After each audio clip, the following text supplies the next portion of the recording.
इतना पढ़ो कि लोग तुम्हें पागल कहने लगे।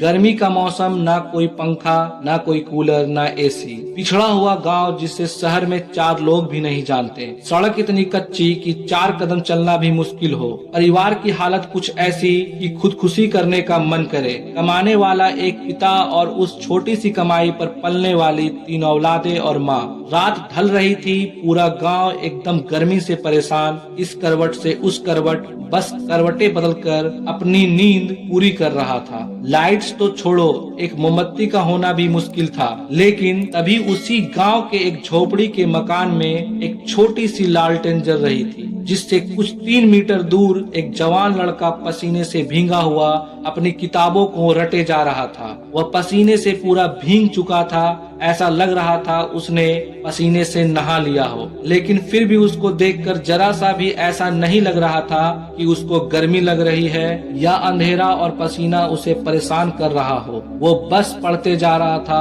वो किताबों में कुछ इस कदर खोया था कि उसे बस पढ़ना ही समझ में आ रहा था। उसे आग के गोले जैसे गर्मी, पसीने से कोई फर्क नहीं पड़ रहा था। रात के 12 बजा, फिर 1, फिर 2 और अब 3 बज चुके थे। ना जाने वो लड़का कब से पढ़ने बैठा था, लेकिन अब तक पढ़ रहा था। तभी अचानक पूरे कमरे में अंधेरा छा जाता है। एकदम कूप अंधेरा पूरे कमरे को अपने चपेट में ले लेता है। दरअसल वो लालटेन अब बुझ चुकी थी। क्या आप बता सकते हो उस वक्त उस लड़के के मन में क्या चल रहा होगा? उस वक्त उस लड़के के जुबान से जो बात निकली ना, कसम से मजा आ जाएगा। वह लड़का बोला, उफ यार, काश थोड़ा और पढ़ लेता। अब बताओ, क्या तुम में से कोई इतना पागल है पढ़ने को? उस लड़के को सब उस गांव में पागल कहते थे। गांव वालों से पता चला कि वह लड़का कब पढ़ने बैठता था, लेकिन कब तक पढ़ता रहेगा कोई नहीं बता सकता था। बल्कि उसको खुद भी याद नहीं रहता था कि वह कितनी देर से पढ़ रहा है। हाँ, मानता हूँ ऐसे किस्से बड़े ही कम सुनने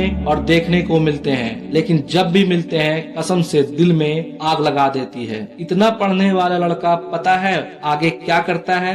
2012 बैच का यूपीएससी क्रैक करता है और एक बहुत ही बड़ा आदमी बनता है। किसी ने क्या खूब कहा है, जब इतनी आग हो सीने में तभी तो मजा आएगा जीने में। मैं कहता हूँ उस हालात से लड़कर, संघर्षों से भिड़कर जब एक गरीब और अनाथ लड़का बड़े सपनों को पूरा कर सकता है, तो फिर तुम क्यों नहीं कर सकते? अगर दिल में आग लगी होना तो एग्जाम फॉर्म के वो 500 रुपए तुम्हें नहीं रोकने वाली। उन गरीब लड़कों के पास फॉर्म भरने तक के पैसे नहीं होते हैं, लेकिन दिल में आग होती है और वही आग उन्हें ताज दिलवाती है। पढ़ाई भागने के लिए नहीं बनी, पढ़ने के लिए बनी है। पढ़ाई करने के लिए बनी है। अगर 2 साल भी खुद को दे दिए ना, जहाँ तुम्हारे लिए दिन रात, सुबह शाम, अंधेरा उजाला कुछ मायने नहीं रखेगा। मायने रखेगी तो सिर्फ एक चीज कि बस बहुत हो गया, अब सिर्फ और सिर्फ पढ़ना है। चाहे कुछ भी हो जाए, बस पढ़ना है। वैसे इसके लिए खुद को उकसाना नहीं है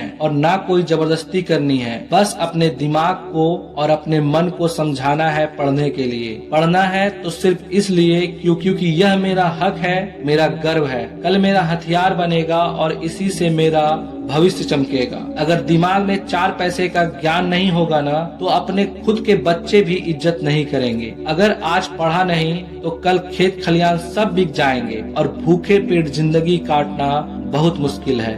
बार बार कह रहा हूँ, सब छोड़ दो, सब बातों को भुला दो। दिल दिमाग में बस एक बात साफ रखो, अब मजा करना है पढ़ते वक्त कि लोगों को लगने लगे कि कहीं पागल तो नहीं हो गया ये। तुम्हें ये तो मालूम ही है कि यही पागलपन वाली मेहनत ने लाखों घर बसाए हैं, लाखों जिंदगियां बनाई है, लाखों लोगों की किस्मत चमकाई है। अगर उस बुलंदी पर पहुंचना ही सिर्फ एकमात्र मकसद होगा ना, तो कसम से वो तुम्हें झक मार कर मिलेगा। लेकिन उन सब से पहले, उस उजाले के कल से पहले आज तुम्हें पढ़ना होगा। इतना पढ़ना होगा कि किताबें तुमसे थक जाए लेकिन तुम्हारा हौसला ना थके। मैं कहता हूँ ना, मजा आने लगेगा यार। बस 2 से 5 दिन भी दिमाग लगाकर पढ़ लिया ना, तो फिर दुखी आत्मा या भटकती आत्मा नहीं रहोगे, बल्कि बव्वाल आदमी बनकर निकलोगे। अगर दिल में आग लगी हो तो वीडियो को लाइक और शेयर करना, और अगर चैनल अभी तक सब्सक्राइब नहीं किया है तो सब्सक्राइब करके बेल आइकन को भी जरूर प्रेस कर लेना। मिलते हैं इसी तरह के एक और मोटिवेशनल वीडियो के साथ। तब तक के लिए मस्त रहो और दृढ़ संकल्प के साथ पढ़ते रहो। Thank you for watching this video. जय हिंद, जय भारत।